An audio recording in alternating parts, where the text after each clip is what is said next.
Good morning. So Vlogmas day 8. So let's get on to Advents. So first the jigsaw. That's the one I completed last night. So let's have a look what today's is. It's day 8. Oh, look at that. So pretty. Okay. Number 8.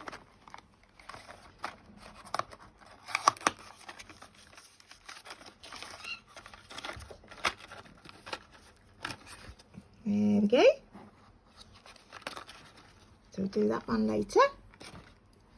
Oh, one of Angela's cards falling down. There we go.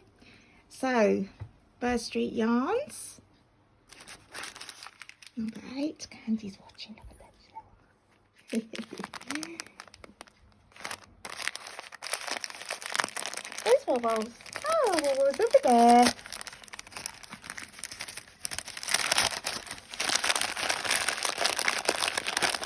Have a look.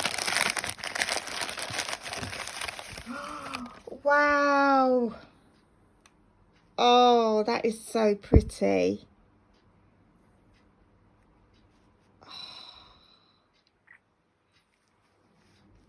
Absolutely gorgeous. So let's see. Oh, I didn't put the tag around that one. I'll have to do that. So there we go. You'll have to do that later. Forgot. Beautiful. So now Fig. Right, Fig. Let's see what we've got. It's number 8. So just done the knot.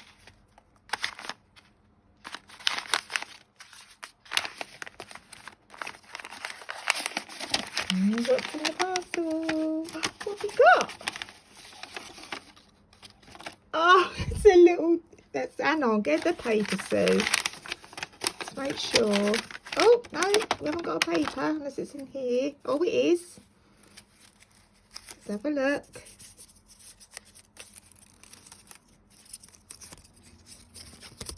Hold on. Shopping basket. Hang on. Sorry about this. Whoa. Hang on, what am I like? This should balance nice over one of his arms. He's got his own little basket. Oh, look.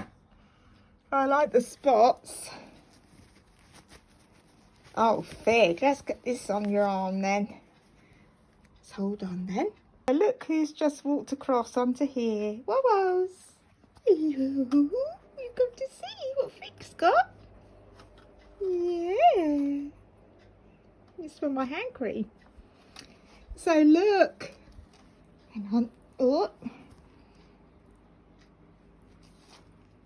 He's got his shopping bag. Oh, Fig, what are you going to put in there? Is it a little Christmas present for me? Oh, okay. That is adorable. So there we go.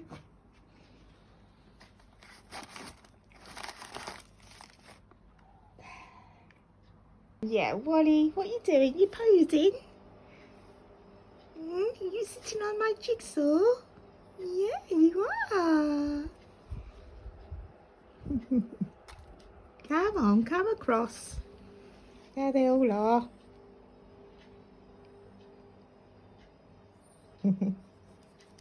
Oh, scratch. So, day 8.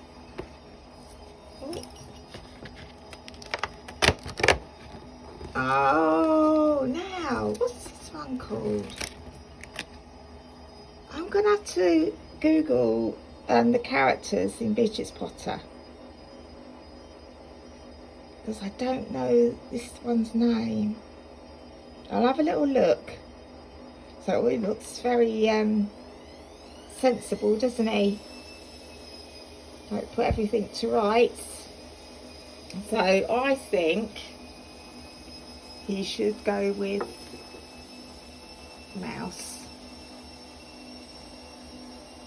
Is it Timothy?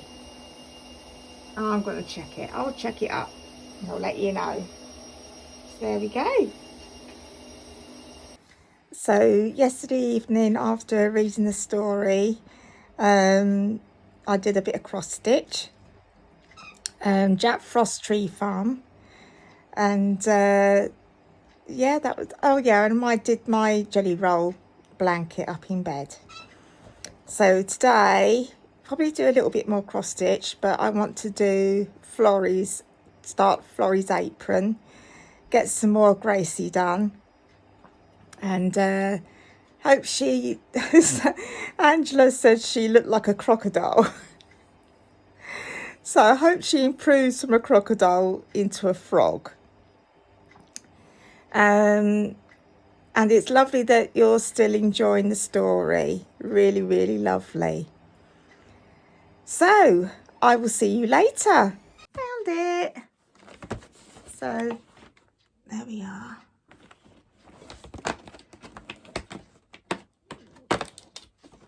Oh, I'm doing a lot of chomps. Chomp again. Put that down there.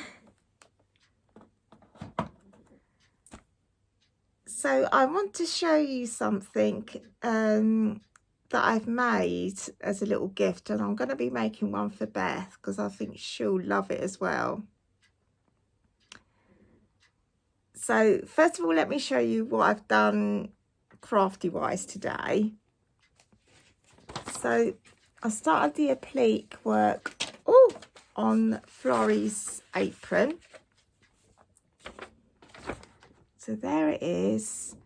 So I've put the tree on, the trunk, and the main part of the gingerbread house.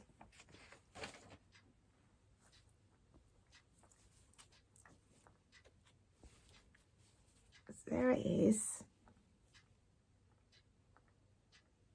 So after I read to you, that's what I'm going to be doing. I'm going to repeat that. Do a little bit more of Gracie, and then hopefully just do a little bit of cross stitch. Gracie, I, as you know, got to her face yesterday, but I did part of the body. There we are. And then it said to put the front part of the belly on. But in the paper patterns where I've cut out, there was only 2 throats under the bit here. So obviously they've misprinted. So what I thought I'd made a mistake on the face, the underneath bit. So I unpicked it all. No, I hadn't made a mistake. So I'm on to now sewing it back on. That's the other part, but that goes in there. So I got the book.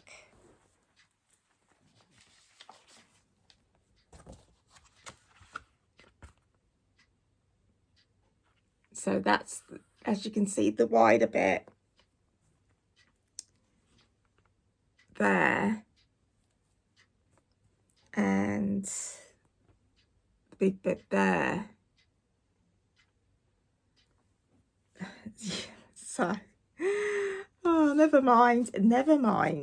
So I've got to put that back. Let's keep it all together. Cross stitch I did last night.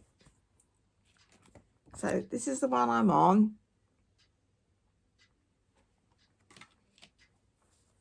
just for anyone new, these are the ones that I've done so far. Let's put the bag behind it.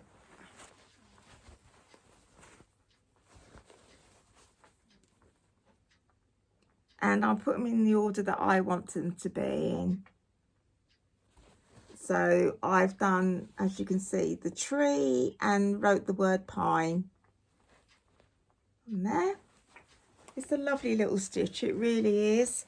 I don't know if I'll get this completed by the end of the year. We'll see. We'll see. I'd like to go back on the Margaret Beattie Hands Across the Sea design. I've just got a feeling to go back on it. So I don't know, because I'm enjoying this. We'll see. We'll see. So let's put that back for a minute.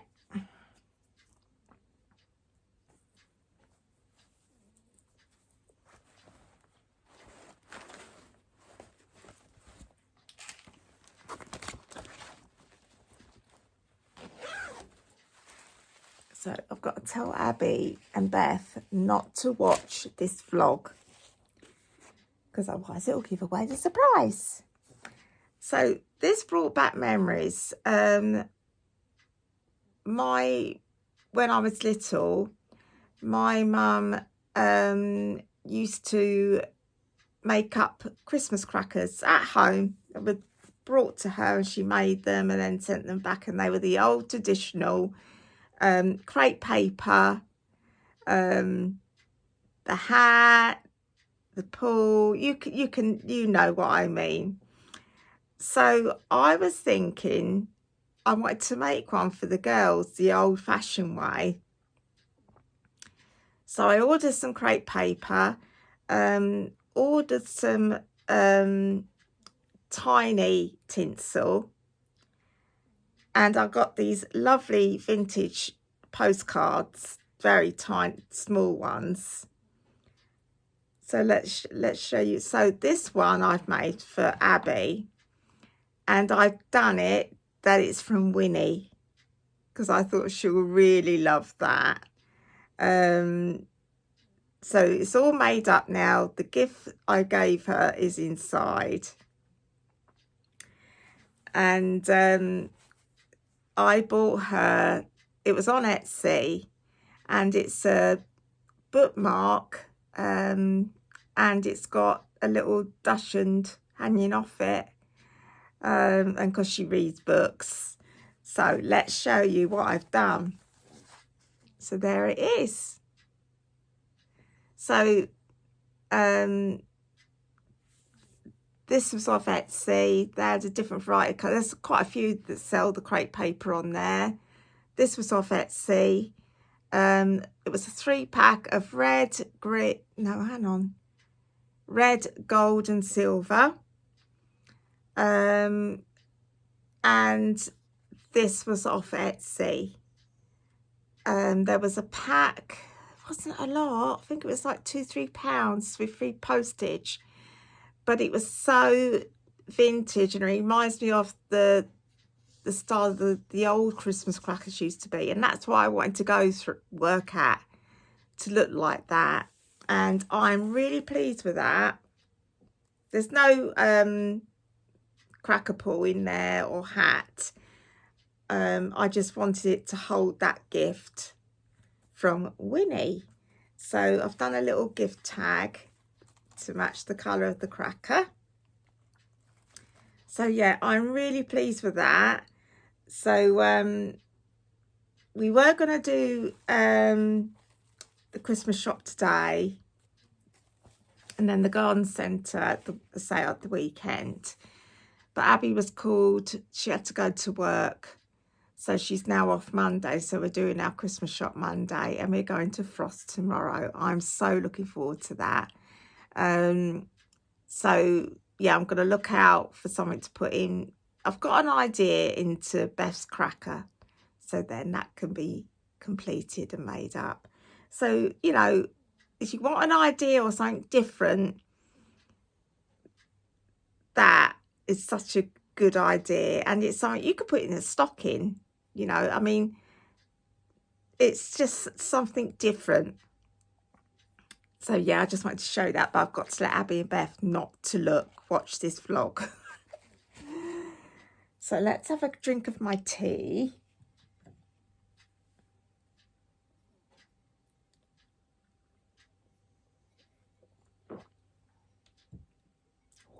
Nice cup. So we're on page 21, and Miss Quinn had moved into the annex of Joan Benson. She's very much a lady that likes to keep herself to herself. Joan's been very friendly to her, and Miriam's just hoping that it's a one-off because she's now a widow and lost her mum. So she drifted off to sleep. That's where we ended. And what I've decided to do, when I'm making mistakes on a word and I'm saying, oh, sorry, I'm not going to do it. I'll just, if I can't pronounce the word properly, I'll just skip on. I won't apologise because I think it's ruining the story if you're getting into it. So I'm sorry if I make any mistakes, okay? But I just want you to enjoy it without me saying, oh, I'm sorry. So yeah, we'll do that from now on. So she woke early and went to the window to savour the unbelievable freshness of the morning. Nothing stirred except a pair of blackbirds busy among the rose bushes. A blue spiral of smoke rose in the distance. An early bonfire, she wondered, or more probably the smoke from the chimney of a cottage hidden from view in a fold of the downs. She bathed and dressed, relishing the privacy of her little house, and sat down to her toast and coffee soon after 7. There was no sound from next door, and she chided herself for feeling so relieved. Chided. Her need for solitude was even greater than usual first thing in the morning, and she sipped her coffee in contentment, looking around the kitchen and making a note of things yet to be done. A rattling at the front door disturbed her train of thought. A letter lay on the mat, and as she picked it up, she heard the postman pushing a mail through Joan's letterbox. Her own missive was from Eileen, her sister-in-law, and consisted of 2 pages of good wishes for Miriam's future happiness in the new house, and news of the 3 children and Lovell, her husband, and Miriam's only brother, 2 years her senior. It was good of her to trouble to write, thought Miriam, but really what an appalling hand she had, and why so many underlinings and exclamation marks? She poured out her second cup of coffee and pondered on her sister-in-law's inability to buy envelopes which matched the writing paper, and to use a pen which she wrote without dropping blots of ink. Such untidiness must irk Lovell as much as it did herself, for they were both neat and methodical, and had been so since childhood. They had always been devoted to each other, and she remembered her grief when she had gone away to school. He had written regularly, in his neat small handwriting, so different from the untidy scrawl now before her. From Cambridge he had followed his father into the church, and was now vicar in a large parish, not far from Norwich, in the East Anglian countryside. They both knew so well. Here he had met Eileen, soon after his arrival, and ever since then a certain bleakness had entered Miriam's life. The old warm comradeship had gone, although no word was ever uttered. Miriam could understand her brother's love for the girl, who so soon became his wife, but she could not help resenting her presence, try as she would. Eileen was small and pretty, with an appealing air of fragility. Her fluffy hair, fair hair, was bound with ribbon. Her tiny shoes would be decked with bows. She liked light historical novels, chocolate mints, deckle-edged writing paper, and pale blue furnishings. She chattered incessantly and laughed a great deal.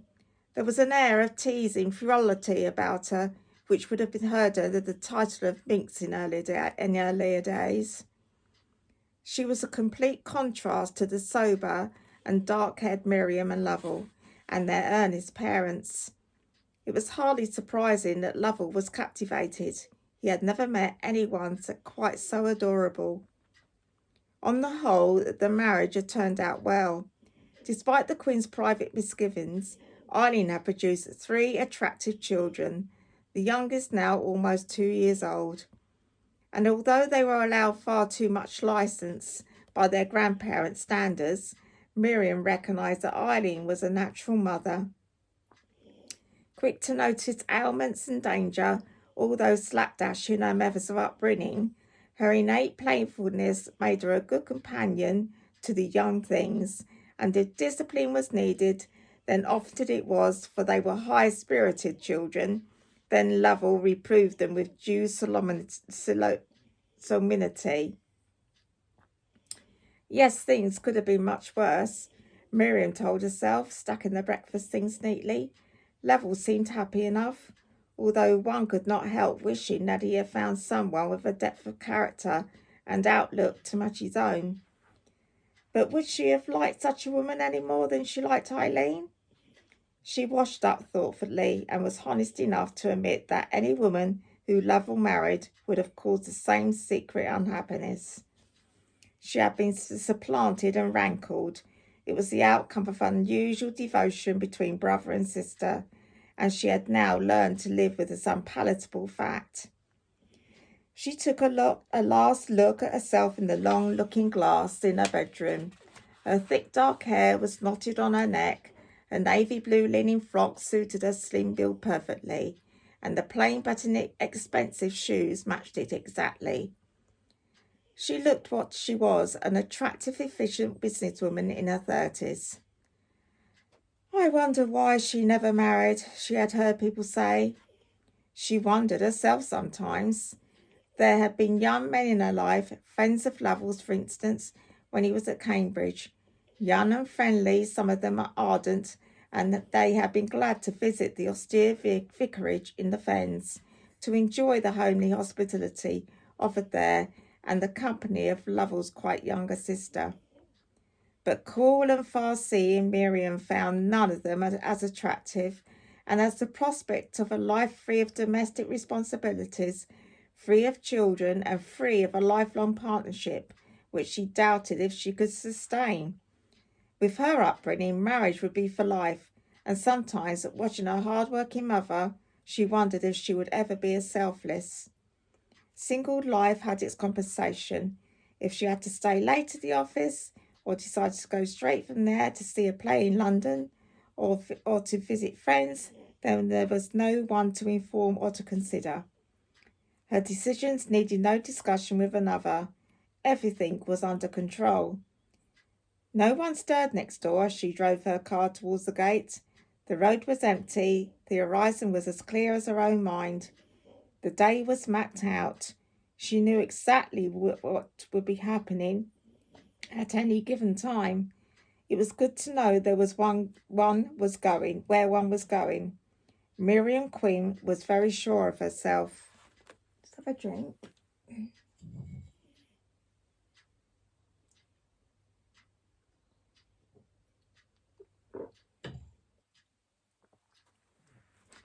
Within the next few days, news of the efficient paragon who lived in Mrs. Benson's annex had flashed round the village of Bush Telegraph. Henry Morn was largely to blame.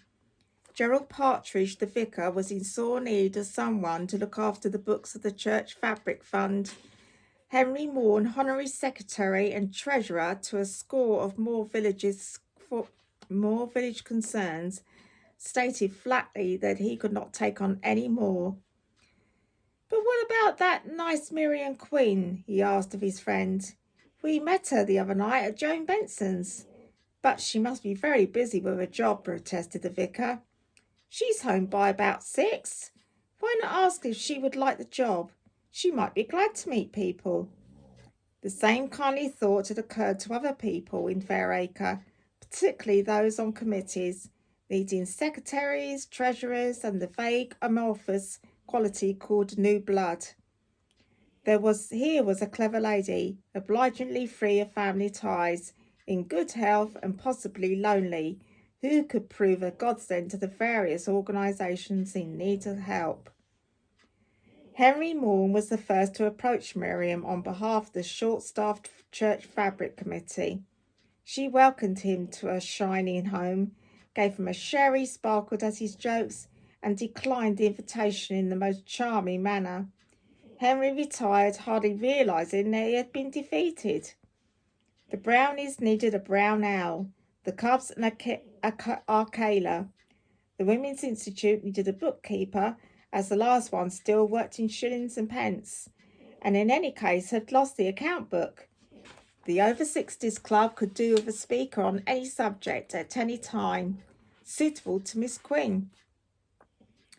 The Naturalists Association, the Youth Club, the Playgroup, the Welfare Clinic, St Patrick's Choir, and the Sunday School were anxious to have Miss Quinn's presence and support, and Miriam soon realised with amusement and resignation that much more hummed beneath Fairacre's serene face than she had imagined. Her tact, her charm, and her intelligence backed a formidable resolve to keep her life exactly as she wanted it, enabled her to stay clear of any of these entanglements. Baffled and slightly hurt, the villagers retired worsted. Mrs. Pringle summed up the general feeling about the newcomer.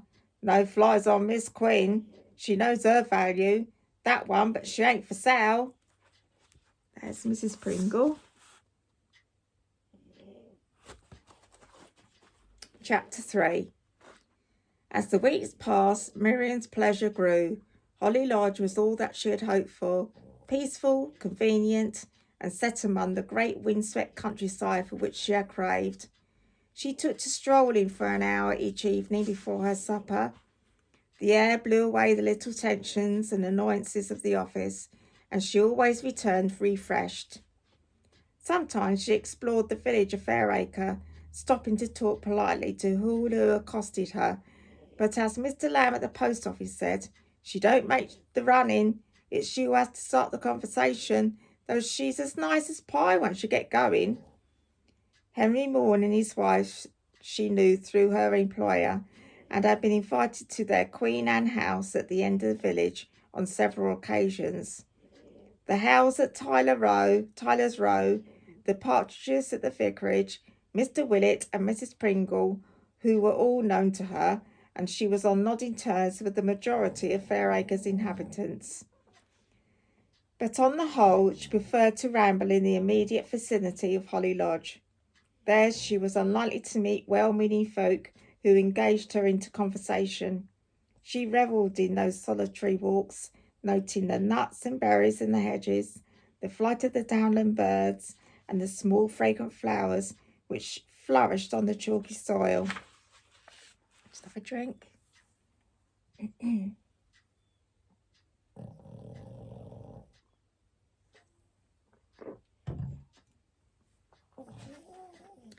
She skirted the field of barley behind the house when she set off for the downs. Since her coming, the crop had turned from green to gold, fine and upstanding with heavy ears. She watched it being harvested in August, and listened to the regular thumping of the baler as she ate her simple evening meal in the sitting room or carried her tray to some quiet corner of the garden.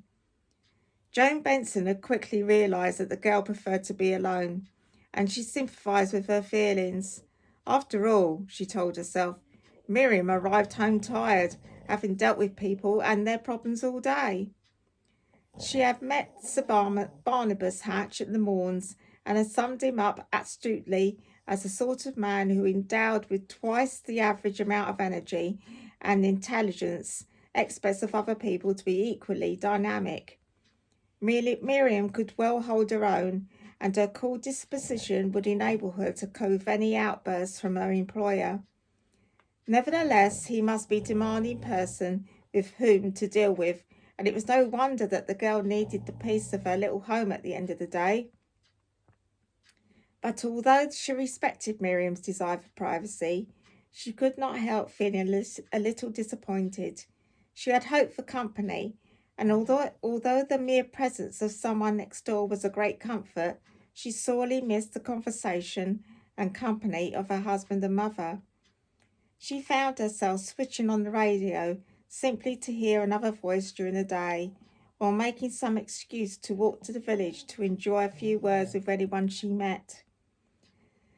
The days grew shorter. Joan tidied her gardens, strung up her onions, planted bulbs, and had a massive autumn bonfire which breathed blue smoke around Holly Lodge for 2 whole days.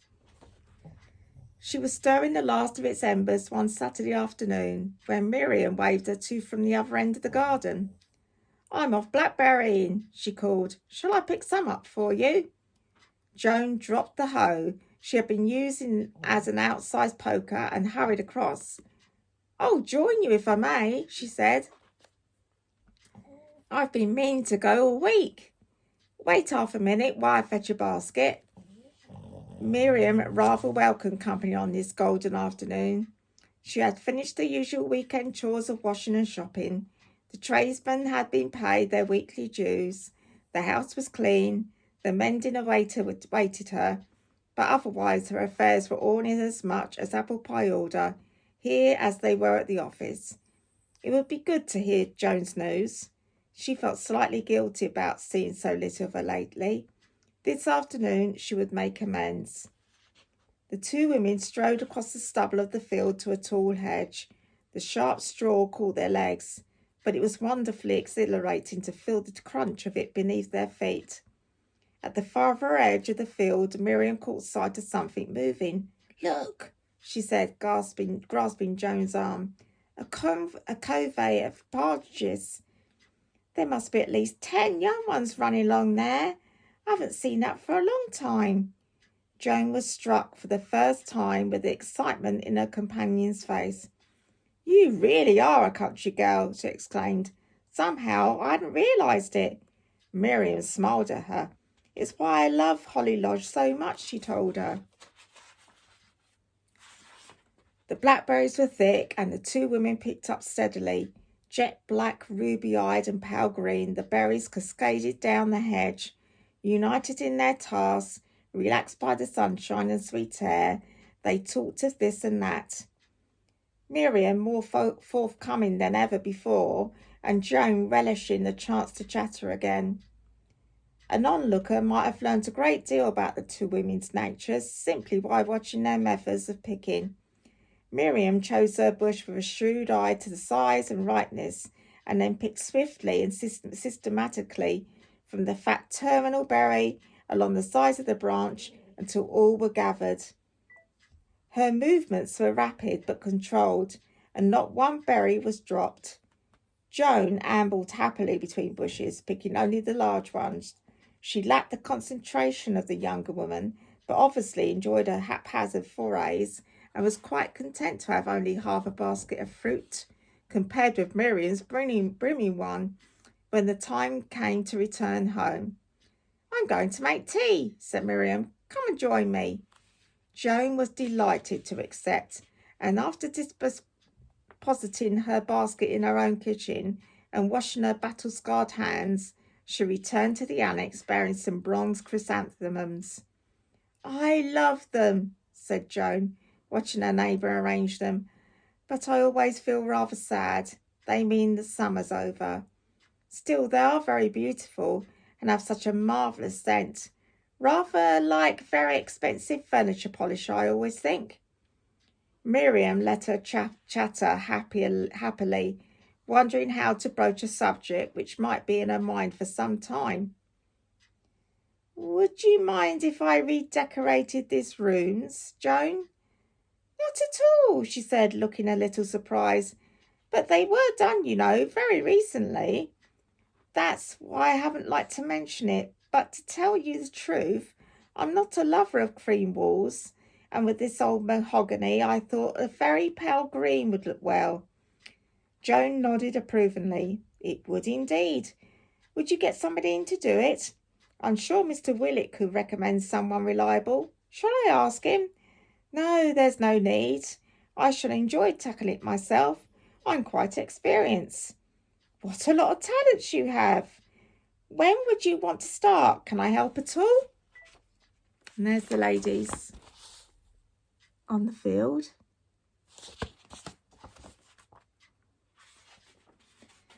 Miriam began to feel the familiar qualms of apprehension returning.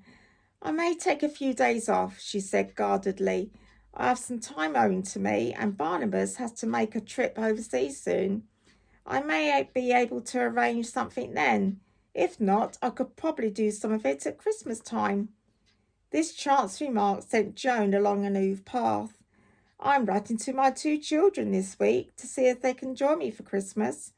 I thought if they had plenty of notice, I should have more than a chance of their company. It would be lovely to have the house full, and you can meet them. Barbara's babies are so much fun. Miriam's heart sank. You're very kind, she murmured. More tea? I simply adore Christmas, continued Joan, stirring her second cup. And Fairacre is the perfect place to spend it. Lots of little parties and carol singers coming to the door and having a drink and mince pies when they're finished. And always such lovely services at St. Patrick's with the church decked beautifully with holly and ivy. Christmas really is Christmas at Fairacre. Miriam's polite smile masked her inner misgivings. Christmas at the vicarage had always meant a particularly busy day for her father and a considerable number of elderly relatives who had been invited by her kindly mother because, as she said, they had nowhere else to go, poor things, and one can't think of them alone at Christmas. Miriam had long ago given up feeling guilty about her dislike of Christmas festivities, and latterly had taken pains to keep her own Christmases as quiet as possible. This year she was determined to spend it alone in her new abode, with no turkey, no pudding, no mince pies, and definitely no holly. She might have a glass of the excellent port which Barnabas usually gave her with her customary light lunch, and she intended to read some trollop earmarked for the winter months. But too much good food, too much noise, and above all, too much convivial company she would avoid. But would she be able to? She looked at dear kind Joan, rosy with fresh air and relaxed with warmth and company. How she blossomed, thought Miriam, with other people about. No wonder she loved Christmas. Visiting and being visited was a breath of life to the good soul, and the joy of the festival would far outweigh any extra work which it entailed. I must be off, said Joan, struggling to her feet. There's bramble jelly to be made next door, and I must leave you to tackle your own. Miriam closed the door behind her and returned to the sitting room deep in thought. It looked as though evading action might well be needed as Christmas approached. She looked out upon the golden evening. The trees were beginning to turn tawny with the first cool winds of autumn. Oh, well, she told herself, time enough yet to postpone such troubles. Drink.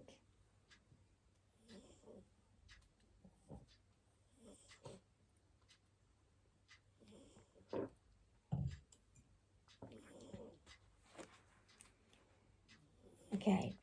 But the autumn slipped by at an incredible speed. It was dark now when Miriam left the office. She was glad to nose her car into the garage and hurry into the annex to the light fire, which she prudently set in readiness in the morning. The force of the nocturnal gale surprised her.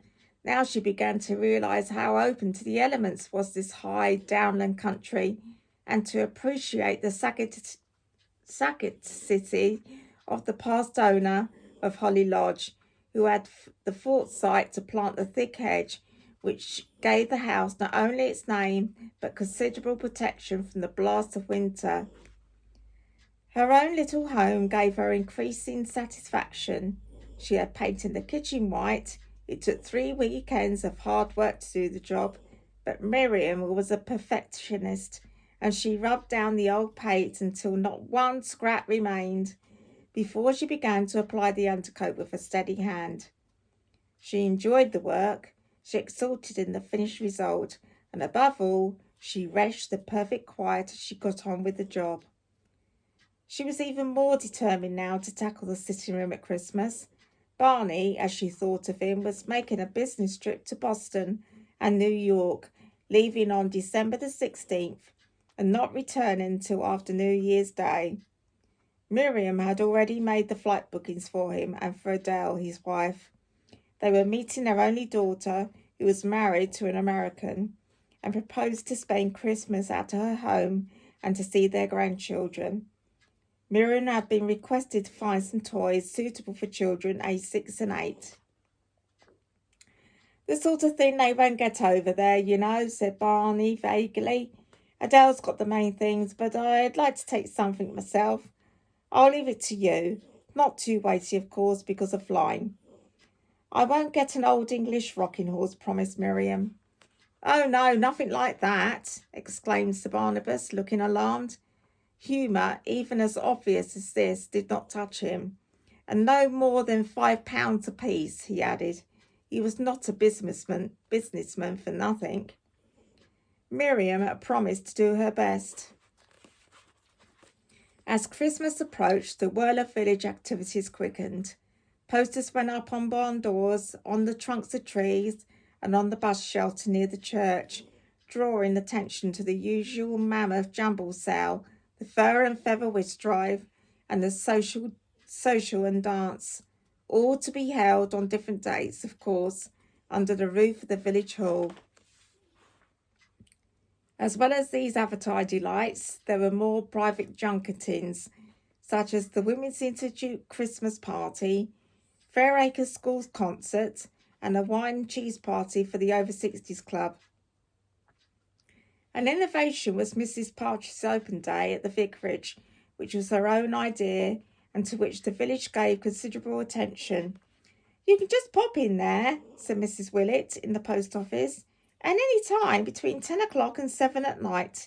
You pays 10p to go in, and you pays for your cup of coffee or your dinner midday or tea, say at 4 o'clock.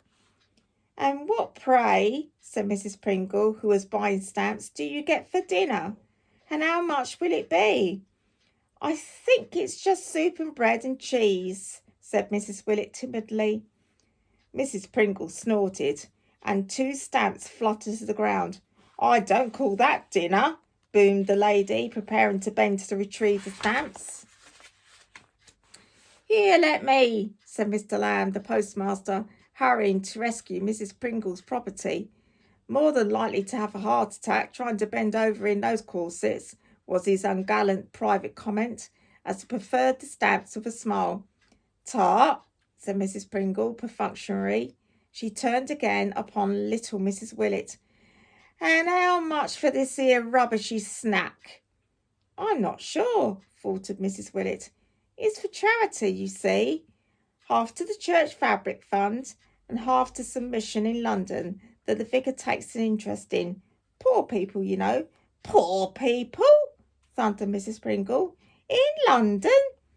Why, we've got plenty of poor in the Fairacre, as could do with a bit of help at Christmas, without giving it away to foreigners up in London. And look at them cottages. They could do with a bit of extra. That youngest looks half-starved to me." "Oh, it's Cogs, sorry." "Well, whose fault's that?" asked Mr. Lamb, entering the fray. "We all know Arthur drinks his pay packet, always has done, and always will. If he was given more, he'd drink that too. Who said give half of the money? Demanded Mrs. Pringle, her fortunes wobbling with indignation. Give it to that poor wife of his. I say to get a decent meal for the kids. They do get something from the Great Cold Charity, said Mrs. Willett defiantly. Mrs. Pringle brushed this aside. And in my mother's time, there wasn't no Great Cold Charity to rely on, she boomed on. She didn't have anything from the Great Cold Charity, responded Mr. Lamb, because there wasn't one then.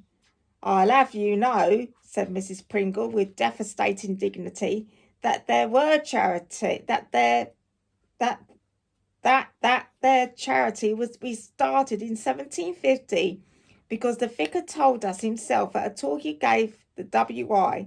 Maybe, replied Mr. Lamb, but it was started as a greatcoat charity, and its 60 serving old men and 60 serving old women got a woolen greatcoat apiece to keep out the winter cold. Mrs. Pringle looked disbelievingly, her mouth downturned like a disgruntled turtle's. And what happened? Said Mr. Lamb, warming to his theme. Was there someone left the crossing off the T in the coat? When this was writing up the minutes about George IV's time, and so it went on being called the Great Coal Charity, and instead of a coach you get coal. Well, I never, explained Mrs. Willett. I never heard that before. Nor did I, said Mrs. Pringle with heavy sarcasm. She picked up her stamps and made for the door. Which doesn't alter my feelings about bread and cheese dinners. What's dinner without a bit of meat on your plate? She banged the door behind her. Mrs. Willett sighed. That woman, said Mr. Lamb, makes me come over prostrate with dismal when she shows that face of hers in here. Now, love, what was it you wanted? Chapter 4. Miriam was wise enough to realise that she could not opt out for Christmas activities completely, nor did she wish to. She willingly provided boxes of chocolates for raffle prizes at various Fairacre functions, accompanied Joan to a carol service at St. Patrick's, and drank a glass of sherry at the vicarage open day. There was no doubt about it, this new venture was extremely popular with Fairacre folk. Mrs. Partridge and her helpers had decked the downstairs rooms with scarlet and silver ribbons and all the traditional trappings of Christmas. Holly and ivy, mistletoe and glittering baubles added their beauty, and an enormous Christmas tree dominated the entrance hall. In each room was a table bearing goods suitable for Christmas presents, and a brisk trade ensured that the Church Fabric Fund and Mrs. Partridge's pet mission would profit. Miriam recognised the planning which must have gone into this enterprise, and admired the efficiency with which it was run. It was an idea she intended to pass on to Lovell when she saw him for future use in his own parish. These little jaunts she thoroughly enjoyed, and she was grateful for the genuine welcome she was given by her village neighbours. Joan's growing excitement as the festival approached was a source of mingled pleasure and apprehension, however. Isn't it wonderful? Joan said on the morning of the open day. Roger is coming for Christmas after all, and then we're going with a party of other young people to Switzerland, and then we're going to a party of other young people to Switzerland for the winter sports. Marvellous, agreed Miriam. Barbara the daughter, her husband and 3 children have already accepted Joan's invitation and will be in the house for a week. Miriam had listened patiently to Joan's ecstatic arrangements of sleeping, feeding and entertaining the family party for the last week or 2. The plans were remarkably fluid, and Miriam had long since given up trying to keep track of who slept where or when would be best to eat the turkey. It was quite apparent that she must meet Joan's family at some time, and she had accepted an invitation to have a drink on Christmas Eve. So far, she had managed to evade the pressing invitations to every meal which her kind-hearted landlady issued daily. That sitting will be painted, come hell or high water, she told herself grimly. So I'll stop there. So we're on page 40.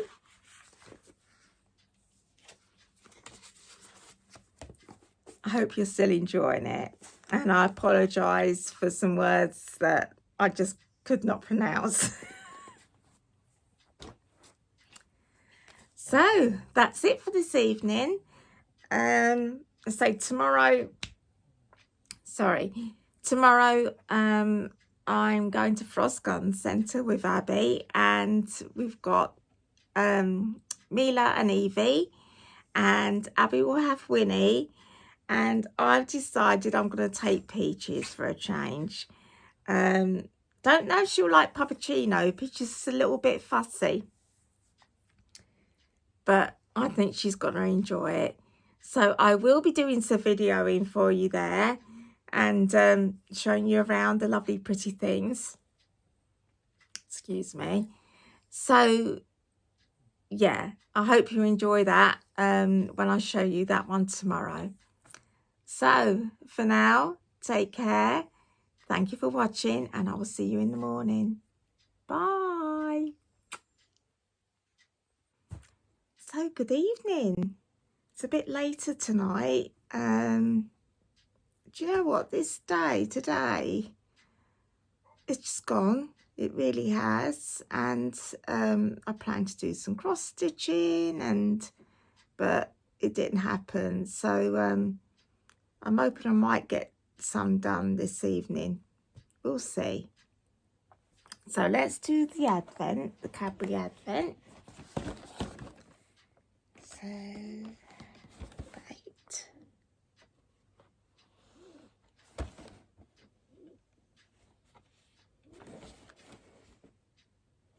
Where are we? It's probably staring me in the face. Can't see it.